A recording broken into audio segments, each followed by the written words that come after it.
अस्सलामुअलैकुम, कैसे हैं आप सब लोग? उम्मीद करती हूँ आप सब भी खैरियत से होंगे और मेरी रेसिपी को खूब इंजॉय कर रहे होंगे। आज हम बनाएंगे करेले की रेसिपी जो कि बहुत ही मज़े की बनने वाली है, तो आपने वीडियो को बिल्कुल भी स्किप नहीं करना।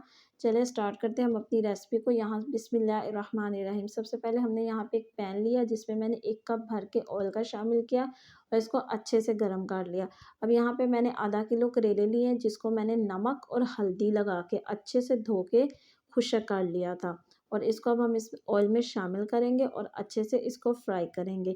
हमने इसको कच्चा-कच्चा फ्राई नहीं करना, फुल फ्राई करना अच्छे से, ताकि इसमें प्यारा सा गोल्डन कलर आ जाए। आप घबराइए नहीं कि गोल्डन कलर आने से करेले हमारे जल गए या जले का जायका आएगा, बिल्कुल भी नहीं इससे आता। इससे कड़वाहट ख़त्म हो जाती है। तो आपने अच्छे से करेलों को कलर देना है ताकि इससे कड़वाहट बिल्कुल ख़त्म हो जाए। कड़वाहट तो वैसे हल्दी लगाने से भी ख़त्म हो जाती है। ये मैंने करेलों को हल्दी और नमक लगाया था, आप भी करेलों को हल्दी और नमक लगाया करें। अच्छे से धो लिया करें, इससे करेलों की कड़वाहट बिल्कुल ख़त्म हो जाती है और करेले बहुत ही मज़े के तैयार होते हैं। तो आज की रेसिपी भी बहुत ही मज़े की होने वाली है, तो आपने बिल्कुल भी स्किप नहीं करना। आप देखें कितना प्यारा इसमें कलर आ चुका है। तो अब हमने इसको स्टेन कर लेना और स्टेन करके हमने इसको एक बर्तन में, प्लेट में मैंने निकाल लिया।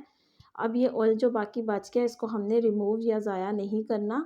हमने इसमें शामिल करने प्याज। यहाँ पे मैंने 2 बड़े साइज़ के प्याज ले लिए थे जिसको मैंने इस तरह से लच्छेदार कटिंग कर लिया था और सारे इसमें शामिल करके इसको फ्राई कर लेंगे। हमने इसको ज़्यादा फ्राई नहीं करना, हमने बस इसको मीडियम फ्लेम पे लाइट सा ही फ्राई करना है, ज़्यादा नहीं फ्राई करना। अगर हम ज़्यादा फ्राई करेंगे तो ये ब्लैक हो जाएगा कलर। बस इतना सा ही फ्राई करना। जब इतने मीडियम से फ्राई हो जाएँ तो इसमें हम शामिल कर लेंगे टमाटर। आपका ध्यान रहे कि करेले हों, भिंडी हो, इसमें प्याज और टमाटर का इस्तेमाल ज़्यादा होता है।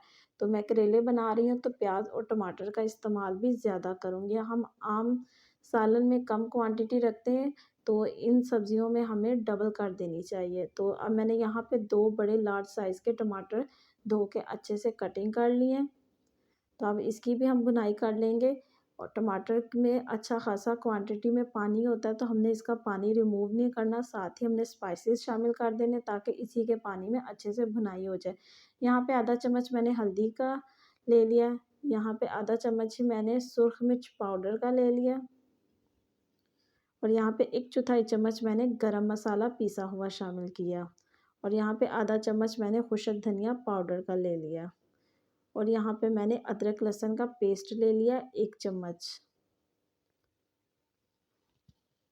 अब अच्छे से हम इसकी भुनाई कर लेंगे। इसमें करेलों में ज़्यादा गरम मसाले का इस्तेमाल नहीं होता, ना ही अदरक लहसुन का। फिर भी मैंने कम क्वांटिटी में शामिल किया, तो आप भी ज़रूर किया करें, स्किप मत किया करें। तो खानों में ध्यान रखा करें कौन सी सब्ज़ी में कम मसाला जाता है और कौन सी सब्ज़ी में ज़्यादा इस्तेमाल होता है। तो अदरक लहसुन का इस्तेमाल लाज़मी अपने खानों में या किया करें और अजवाइन का इस्तेमाल भी।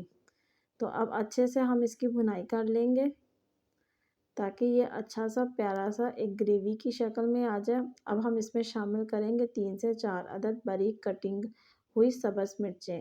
भिंडी और करेलों में ये इस तरह की बारीक सब्ज़ मिर्च कटिंग हुई बहुत ही मज़े की लगती है और ख़ासकर आलू अंडे बने हो तो बहुत ही मज़ा देती हैं।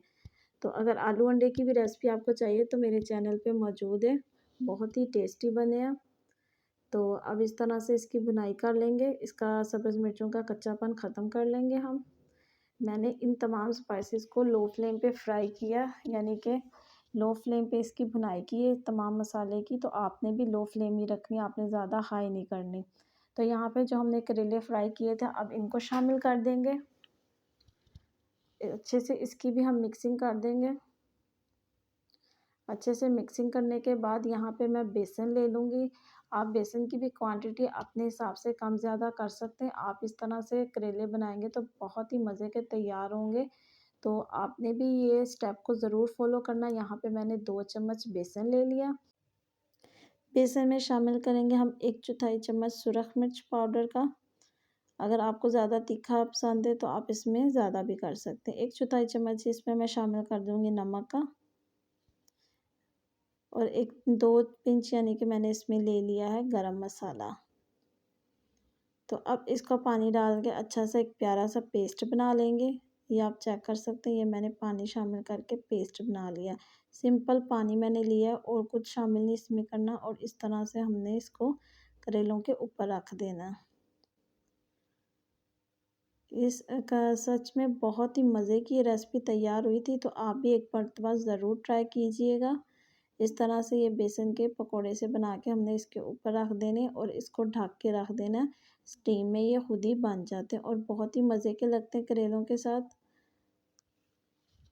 बहुत ही डिलीशियस ये रेसिपी तैयार होती है, तो ज़रूर ट्राई कीजिएगा। इस तरह से अब हम इसको ढक के रख देंगे 4 से 5 मिनट के लिए, तो ये खुद ब खुद स्टीम होके बन जाएंगे। अब यहाँ पे हमारे ये करेले की सब्ज़ी तैयार है। ये आप देख सकते हैं कितनी ज़बरदस्त इसकी लुक आई है। तो आप भी ज़रूर ट्राई कीजिएगा और मुझे कमेंट बॉक्स में बताइएगा कि कैसी लगी आपको और किस तरह की आपकी रेसिपी तैयार हुई। यहाँ पे मैंने साथ में सैलड भी बना लिया, जो कि फ्रूट सैलड है। इसकी भी अगर आपको रेसिपी चाहिए तो मेरे चैनल पे मौजूद है। साथ में मैंने प्लेन दही भी ले लिया। करेले हो या फिर आलू मेथी हो, इसके साथ मुझे प्लेन दही बहुत ही मज़े का लगता है। आप भी ज़रूर ट्राई करके देखिएगा, आपको भी मज़े का लगेगा। इसके साथ मैंने एक सादा रोटी तैयार कर ली है।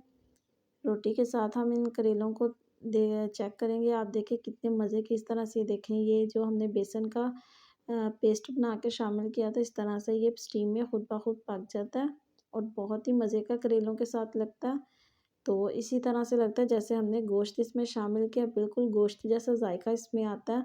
तो आप भी इस तरह से ज़रूर बना के ट्राई कीजिएगा और मुझे कमेंट बॉक्स में भी बताइएगा। और अगर आपको भी ये रेसिपी मज़े की लग रही है तो मेरी वीडियो को लाइक कर दीजिए, और जो लोग चैनल पे न्यू हैं वो चैनल को सब्सक्राइब भी कर दीजिए। साथ में बेल के बटन को भी प्रेस किया करें ताकि आने वाली मज़े मज़े की रेसिपी आप तक भी पहुंच सके। आप देख सकते हैं कितनी ही ज़बरदस्त इसकी लुक आई है। बहुत ही मज़े का ये सालन तैयार हुआ है। तो आप भी ज़रूर इसी तरह से ट्राई कीजिएगा। मिलते हैं किसी अगली वीडियो के साथ, तब तक अपना ख्याल रखिएगा, मुझे दुआओं में याद रखिएगा। अल्लाह हाफ़िज़।